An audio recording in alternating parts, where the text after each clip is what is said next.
was identified as mentally retarded, put back from the 5th grade into the 4th grade, and stayed in that category until I got out of high school. I don't have any college training, but I met a high school teacher who one day changed my life. I was waiting on another student, and when he came in, he said to me, "Young man, go to the board and write what I'm about to tell you." And I said, I can't do that, sir. He said, "Why not?" I said, "I'm not one of your students." He said, "It doesn't matter. Follow my directions now." I said, "I can't do that, sir." He said, "Why not?" I said, "Because I'm educable mentally retarded." And he came from behind his desk and he looked at me. He said, "Don't ever say that again. Someone's opinion of you does not have to become your reality." And as he talked, my heart began to beat fast. Tears began to run down my eyes, and I was in the back just listening to him, because the speech he was giving, that speech was for me. And he said, "Les Brown," he said, "if you want to do anything worthwhile in life, you've got to be hungry." I told Mr. Washington I wanted to become a disc jockey. And so I started working to develop myself. He said, "I want you to practice every day being a disc jockey." I said, "But I don't have any job now." He said, "It doesn't matter." He said that it's better to be prepared for an opportunity and not have one than to have an opportunity and not be prepared. And as I was working to develop myself, I applied for a job as a disc jockey, WMB, on Miami Beach. I went to a guy named Milton Butterball. I said, "How you doing, Mr. Butterball? I'd like to get a job as a disc jockey." He looked at me, he said, "You have any broadcast background?" I said, "No, sir, I don't." "You have any journalism background?" I said, "No, sir, I don't." He said, "We don't have any jobs available." I said, "Yes, sir." I went back to Mr. Washington and I told him. He said, "Don't take it personally." He said, "Most people are so negative, they will have to say no 7 times before they say yes." He said, "Go back again." So I went back again. I said, "How you doing, Mr. Butterball? My name is Les Brown." He said, "I know what your name is. What do you want?" I said, "I'd like to know whether or not you have any jobs as a disc jockey, sir." He said, "Didn't I just tell you yesterday we didn't have any jobs?" I said, "Yes, sir, but I know whether or not somebody got laid off or somebody was fired, sir." He said, "No one was laid off or fired. Now get on out of here." I came back the next day like I was seeing him for the first time. I said, "Hello, Mr. Butterball, how are you?" He looked at me with rage. He said, "Go get me some coffee." I said, "Yes, sir." And I went to get him some coffee. After a while, I would get their lunch and dinner, and I would go in the control rooms and take the disc jockeys their food, and I would not leave until they would ask me to leave. One Saturday afternoon, while I was at the radio station, a guy named Rock was drinking while he was on the air.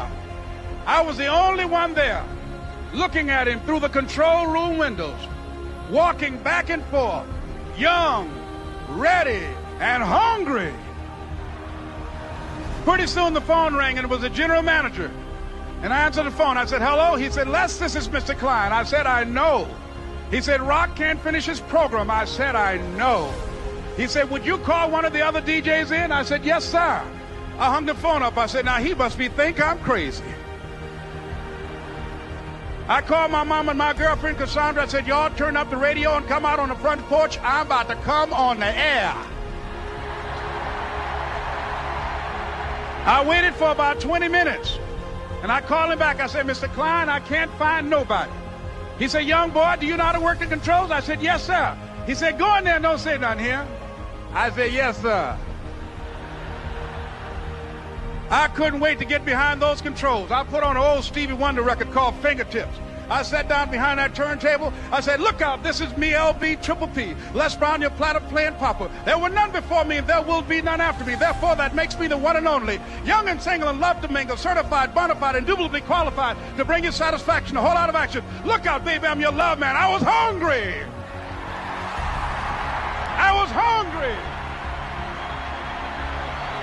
You got to be hungry.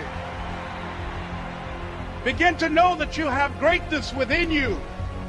And if just one of you here begin to envision yourselves as being blessed and highly favored to reach your goals, if just one of you capture the essence of what that means, that you have greatness within you and a responsibility to manifest that greatness, that you can make your parents proud, you can make your school proud, you can touch millions of people's lives And the world will never be the same again because you came this way.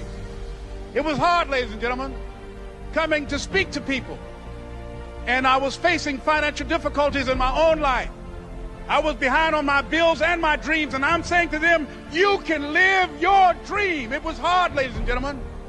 It was very difficult to pick myself up each day believing that I could do it. There were times that I doubted myself. I used to ask myself, can I do this? And something said within me, you're the one. Don't give up on your dream.